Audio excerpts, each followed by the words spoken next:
జై భావనారాయణ స్వామి భగవానికి మా భాగ్యం, మన భాగ్యం. ఒకప్పటి పూర్వ గుంటూరు జిల్లా, ప్రస్తుత బాపట్ల జిల్లా, బాపట్ల నగరంలో ఈ గోపురం చూస్తే మనకు అర్థమైపోతుంది. చోళుల కాలంలో కట్టించినటువంటి దాదాపు 1300 సంవత్సరాల చరిత్ర కలిగినటువంటి భావనారాయణపురము అని ఒకప్పుడు పిలువబడినటువంటి ఈ ప్రాంతం ఇప్పుడు బాపట్లగా పిలువబడుతుంది. ఈ దేవాలయము, ఇది కట్టించిన వారి పేరు మనం చెప్పగలిగాం, కానీ మిగిలిన విశేషాలు ఇక్కడ అందరికంటే చిన్నవాళ్ళు ఈయనే చెప్పాలి. 76 ఏళ్ళు కాబట్టి మీరు చెప్పండి. సూర్యబాబు గారు, మీరు లోకలేనా? అమరికి మీరు రైట్. మా శ్రీమన్నారాయణ మా డైరెక్టరు వారే చెప్తారు ఈ దేవాలయము, ఈ విశిష్టత, ఈ చరిత్ర. ఇది సాధారణంగా ఈ ఊరు ఏర్పడిన తర్వాత సాధారణంగా గుడి కట్టడం జరుగుతుంది. అయితే ఇక్కడ ప్రత్యేకత ఏంటంటే గుడి ఏర్పడిన తర్వాత గుడి కోసం ఏర్పడిన ఊరు అనమాట. ఇది ఫస్ట్ భావనారాయణపురంగా, ప్రేమపల్లిగా, భావుపురిగా, ఇప్పుడు మనం పిలుచుకున్నటువంటి బాపట్లగా ఇప్పుడు ప్రాచుర్యం పొందింది.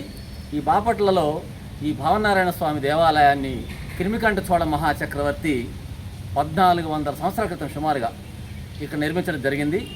శ్రీ సుందరవల్లి రాజ్యలక్ష్మి సమేత క్షీరభావనారాయణ స్వామి వారి దేవస్థానం వాళ్ళు కట్టించడం జరిగింది. అప్పటి నుంచి ప్రతి సంవత్సరం ఇక్కడ వార్షిక బ్రహ్మోత్సవాలు ఇక్కడ జరుగుతూ ఉంటాయి. ఈ గుడికి చాలా విశిష్టత ఉంది. ఇక్కడ 2 ధ్వజస్తంభాలు ఉంటాయి. సాధారణంగా ఒక ధ్వజస్తంభం ఉంటుంది గుడికి. 2 ధ్వజస్తంభాలు ఉన్నటువంటి దక్షిణ భారతదేశంలో ఏకైక దేవాలయంగా ఈ భావనారాయణ స్వామి దేవాలయం ప్రసిద్ధిగాంచింది. దీనికి చాలా ఈ గుడికి సంబంధించినటువంటి విశేషాలు ఇంకా చాలా ఉన్నాయి. వాటన్నిటినీ మనకి ఒక యూట్యూబ్ ఛానల్ కూడా ఉంది, అందులో మనం తెలుసుకోవచ్చు. మరి 2 ఉండడానికి కారణం ఏంటి? ఒకటి విజయస్తంభం, ఒకటి గుడి కట్టించినప్పుడు స్థాపించిన స్తంభం అయితే ఒకటి విజయస్తంభం. 2 రాజుగారు విజయాన్ని సాధించిన సందర్భంగా స్వామివారికి బహుమతిగా, గుర్తుగా, విజయానికి గుర్తుగా ఈ విజయస్తంభాన్ని ఇక్కడ ఏర్పాటు చేయడం జరిగింది. విజయస్తూపము అంటారు. మీరు చెప్పింది సత్యం. దానికి రుజువు మీరు మేల్కోట వెళ్తే కర్ణాటకలో అక్కడ నాగమంగళం అనే స్థలం ఉంటుంది. ఎవరికైనా నాగదోషం ఉంటే ఆ గుడికి వెళ్తే చాలా దివ్యంగా, అది హొయసల రాజులు కట్టించారు. అక్కడ విజయస్తంభం ఉంటుంది. అది రామానుజు వారి కాలంలో, అది ఏకశిల. ఇది లోపల బహుశా చెక్క నిర్మితమైనది, శిలతో నిర్మించిన విజయస్తంభం. ఇలాంటిదే మీరు అహోబిలం వెళ్ళండి, అక్కడో విజయస్తంభం అక్కడ డేట్తో సహా ఉంటుంది.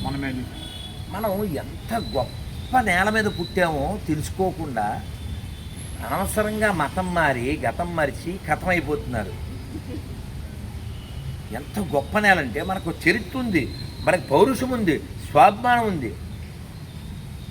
ఇక్కడ కుందేళ్ళు వేట కుక్కల్ని తరిమిని అనబడేటువంటి పౌరుషం కలిగిన నేల.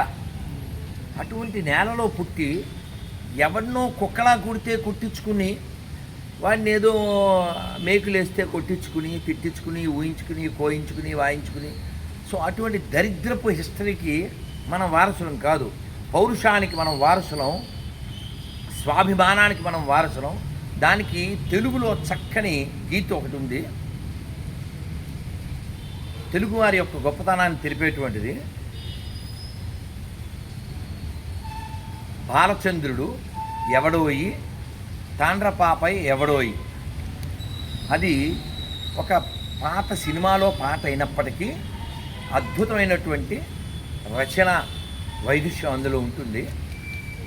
అందులో చెప్తారు అద్భుతంగా, వీరరక్తపు వారబోసిన సీమ, వెలనాడు నీదెరా పలనాడు నీదెరా, బాలచంద్రుడు చూడ ఎవడోయి, తాండ పాపయ్య గూడ నీవోడోయ్, తాండ పాపయ్య గూడ నీవోడోయ్, చెయ్యెత్తి జై కొట్టు తెలుగోడా, గతమెంతో గణ కీర్తి కలవోడా. గుర్తుపెట్టుకోండి, ఈ పాట రాసిన ఆయన, రచించిన ఆయన ఒక కమ్యూనిస్టు, కృష్ణ అని పేరు, మంగళగిరి ఎమ్మెల్యే. 1952లో పల్లెటూరు పిల్ల అనే సినిమాలో ఈ గీత ఉంటుంది.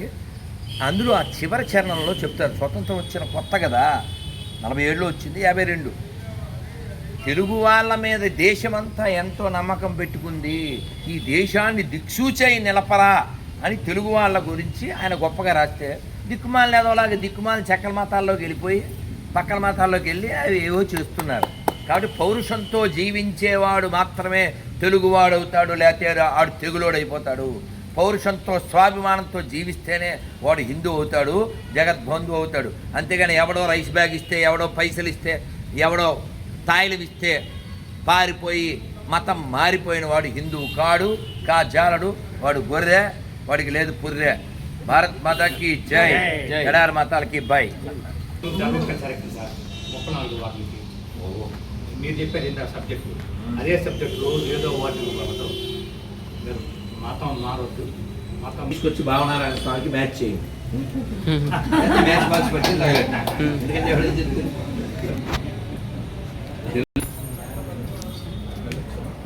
అమ్మ గ్రీన్ టీ దాకా సుఖీ భవ.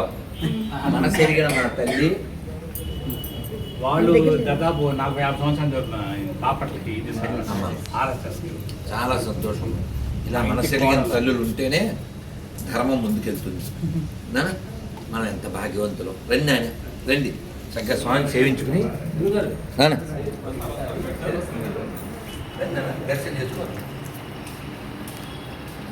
తీయచ్చ దేవుణ్ణి చెప్పు.